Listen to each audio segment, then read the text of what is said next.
I'm of the opinion that peak Strongman was like Shaw, Thor, and Hall when they were all rolling together in 2017. Like everybody was pulling 1050 logs in the high fours. They were all bulked to the absolute tits. They all had like pizza oil coming out of their skin because every little bit of saturated fat was going to drive your max numbers up that much more. And that's when Rogue was paying everybody like hundreds of thousands of dollars to set records. So Brian aged out. Eddie is just days away from his bodybuilding debut. I mean, that's going really well. And then Thor dropped like half of his body weight to become a boxing superstar.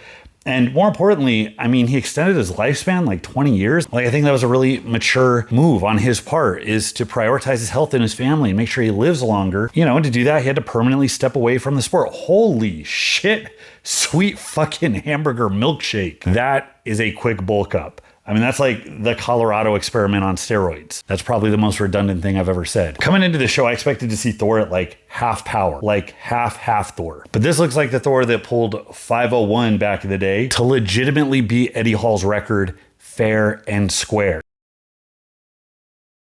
Half Thor Bjornsson just made his long-awaited return to the sport after a long hiatus, where he allowed other people to operate, maybe under a false sense of security, that their titles or their status in the sport a little more secure than it might actually be. We'll see Arnold Classic Strongman 2024 of note this year. There were 5 World's Strongest Man winners. This competition was a doozy. It was one for the books, just like these Bromley tees from Barbell Apparel. We got tees, pants, shorts. They are comfortable as shit. They make me look less fluffy. Imagine what they could do for you. We also got our Big Dreams Bad Jeans tees, our Strength Conquers Gorilla tees, our Brick by Brick Bully tees. So go ahead and pick them up. And of course, you got the stretchy pants I'm about to work out today. I'm not changing my pants. I'm doing them in these jeans. Big thanks to Barbell Apparel. It is why this channel exists. Event number 1, starting out with the max deadlift. This isn't powerlifting where the deadlift is placed dead last. So the guys that win the squat and bench can pretend to pull a hamstring and then dip out early to make sure they get to Golden Corral before it closes. No, we take the deadlift seriously in Strongman. And as such,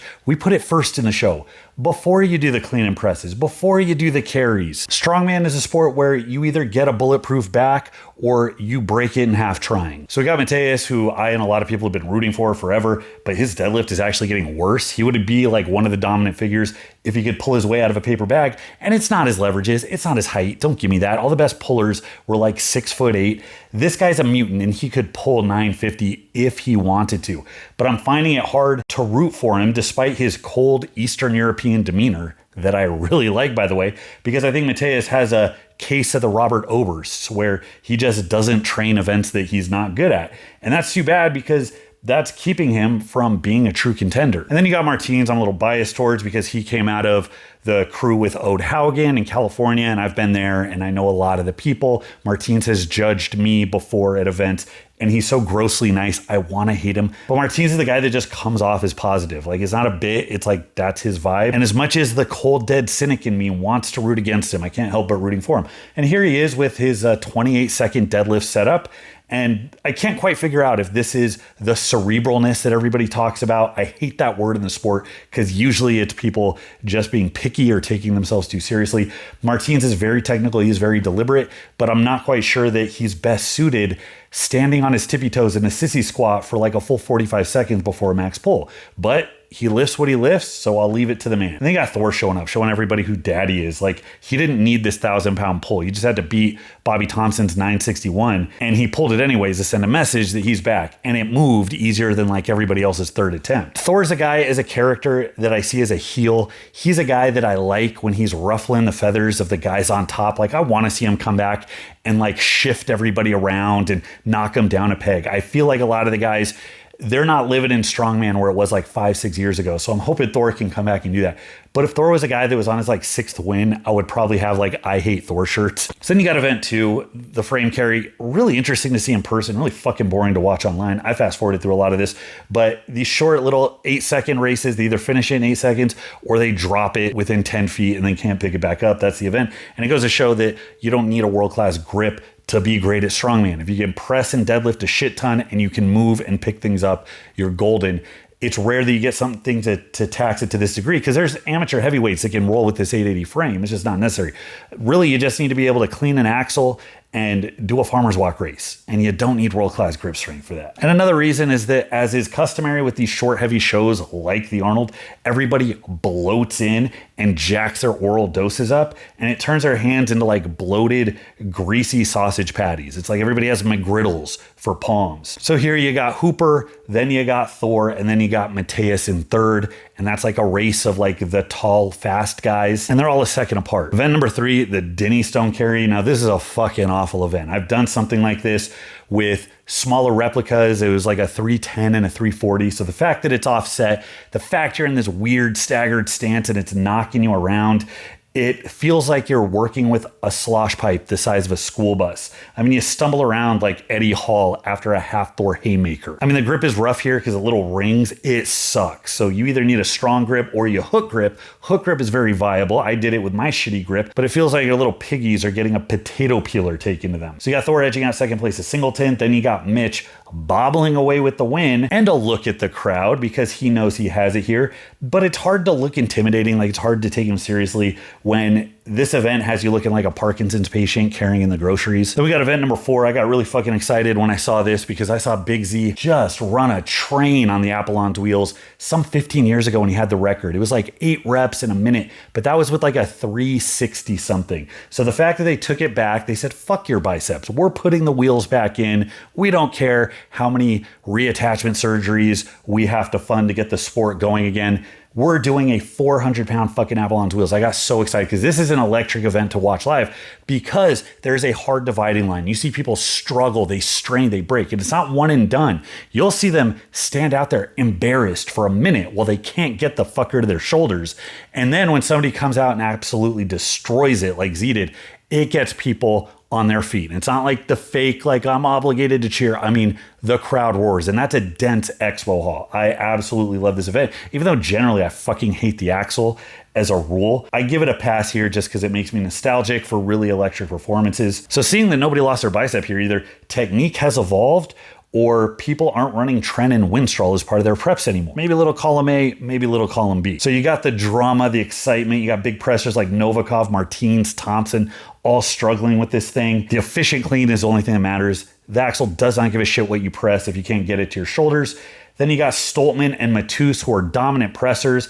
They put it to play with their efficient clean technique, inspiring performances that would have rivaled Zadrunas back in the day. And then Hooper.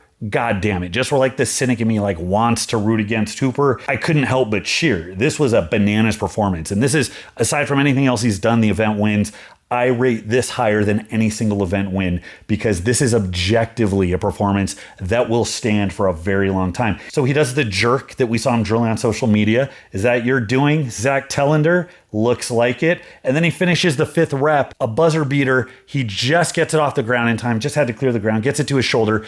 And in his exhausted state, 2 minutes in, he just push presses. So he's strong enough. That means that A, he actually is strong as shit as a presser, that he can be a little fatigued and rely on that. And that B, he's actually more conditioned than the historical iterations of strongmen who had a VO2 max of a coal miner. Then we get event number 5 to finish it off. I hated this event. Stones are cool. Natural stones are cool.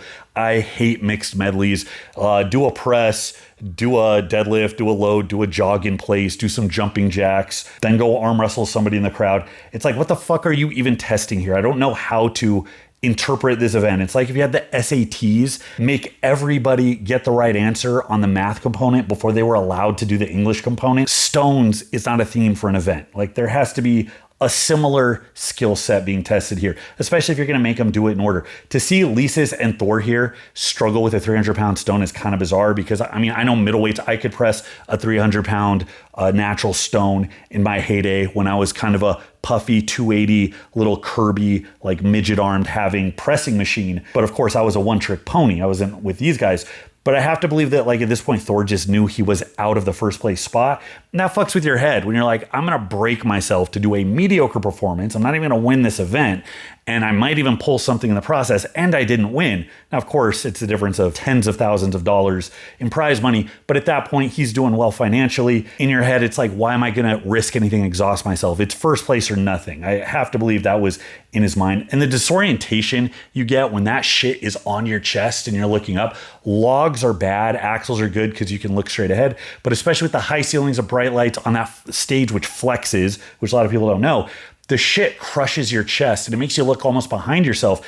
And if your blood pressure's high, which it tends to be for these guys that bloat into big ass heavy shows like this, it makes you get dizzy and get lightheaded really fast, and your feet kind of turn to noodles underneath you. You end up bobbling around. When you add in the fact that a lot of guys are jacking up their oral doses in the last weeks going into the show, it's like a sobriety test for how many A-bombs you took that week. Then Mateus steps in. He looks like a fucking alien. Like his head size to body ratio doesn't make sense. It's like the action figures as a kid. They told me were going to give me body image issues because they don't correlate to how human beings are actually built. The heads are too small, the bodies are too buff. And then you see Mateus, and you're like, what now? He's like a genetically engineered experiment for lifting any type of fucking stone.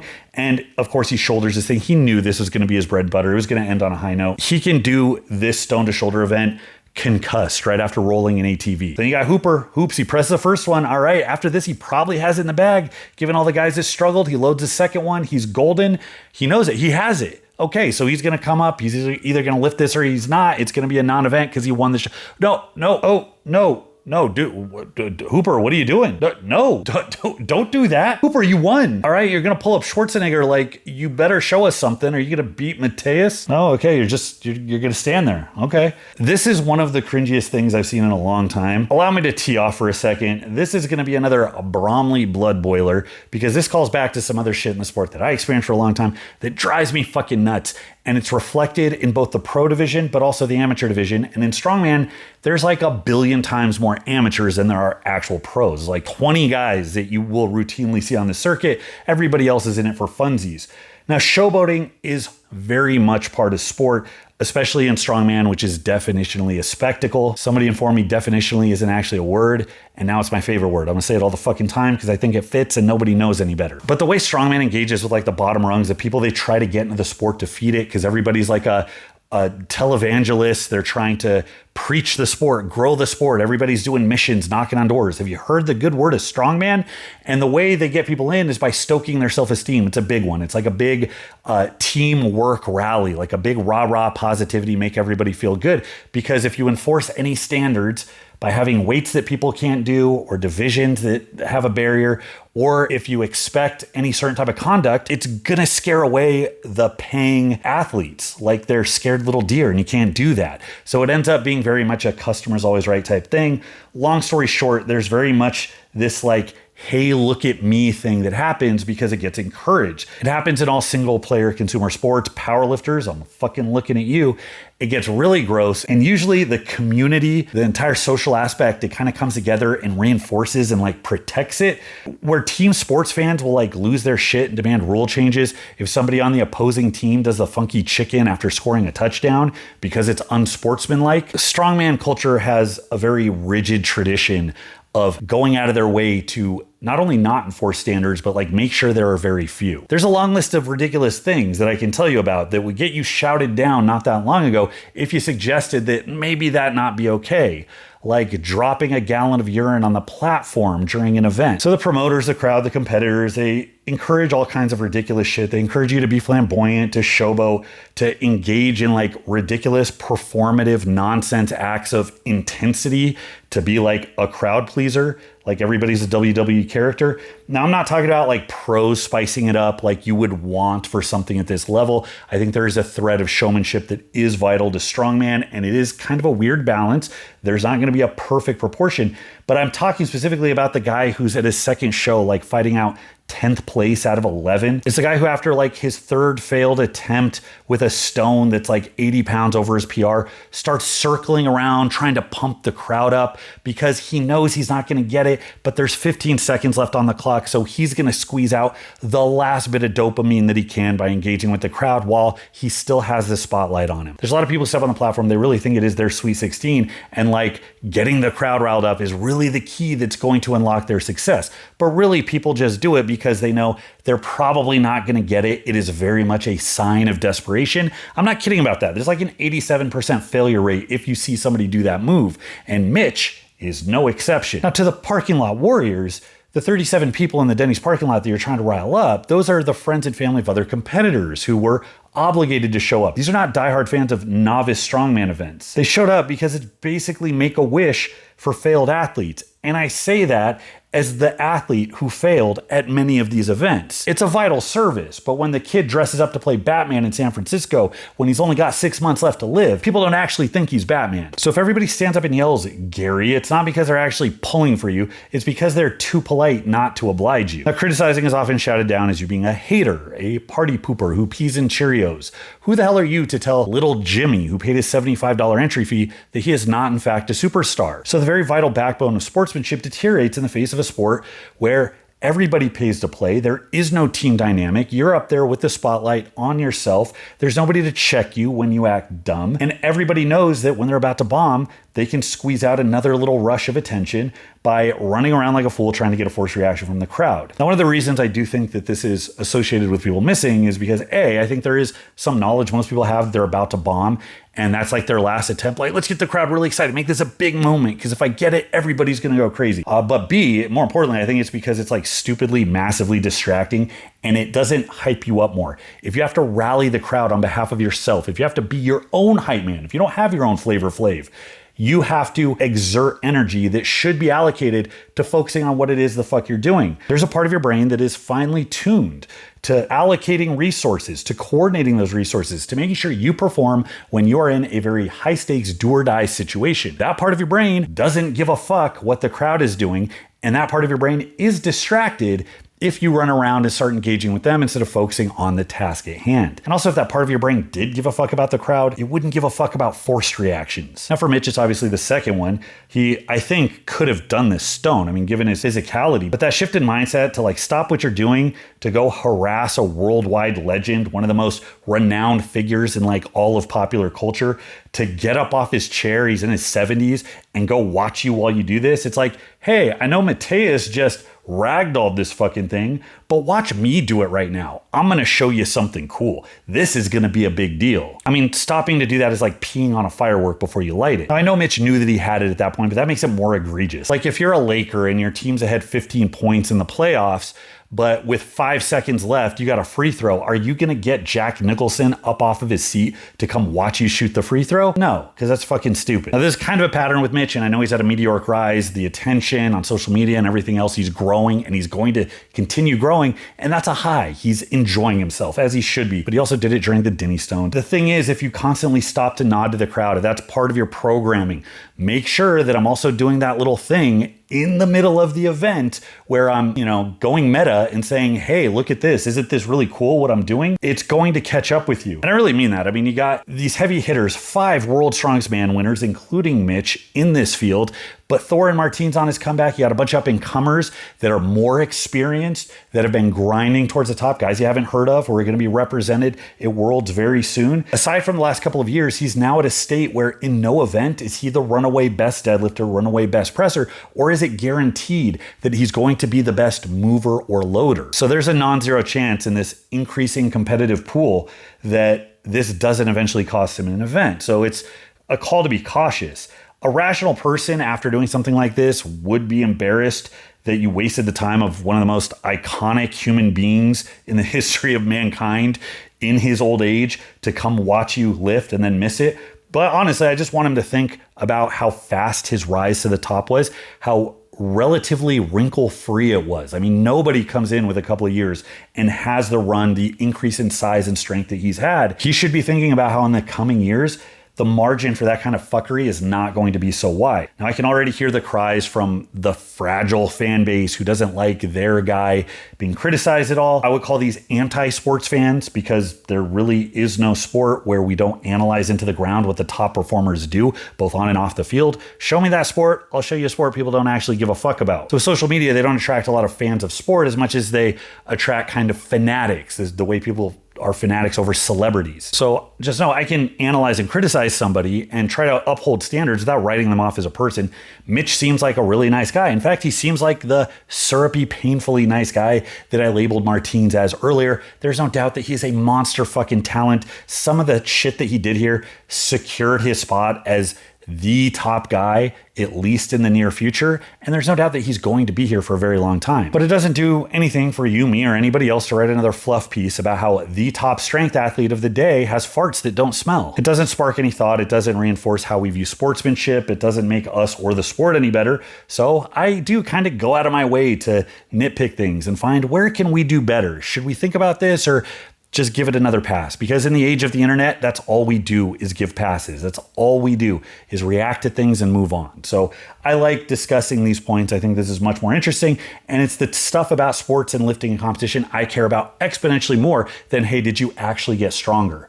It's like, what's your path? What did you get out of getting stronger? How do you conduct yourself? What's your strategy for performance? What's your mindset like? How does it play back into your values? How you see yourself? How you see the other competitors that you're going against? All of that is so much more substantive and will actually carry over to the rest of your life and your own mental health. So I do spend a lot of time on that, even though other people gloss it off and they're like, well, Mitch lift big weight. Mitch definitely do lift big weight. But that's my rant. Serious congratulations to Mitch. He deserved that win in every way, shape, and form. And I know, like I said, he's going to be around for a while. There's no chance that this was a fluke or that it wasn't earned. And there's other champions, World's Strongest Man winners in the past where that accusation has been levied. I hope he knows that Martins and Thor just came off the blocks. And I just hope he's ready for when they get their stride.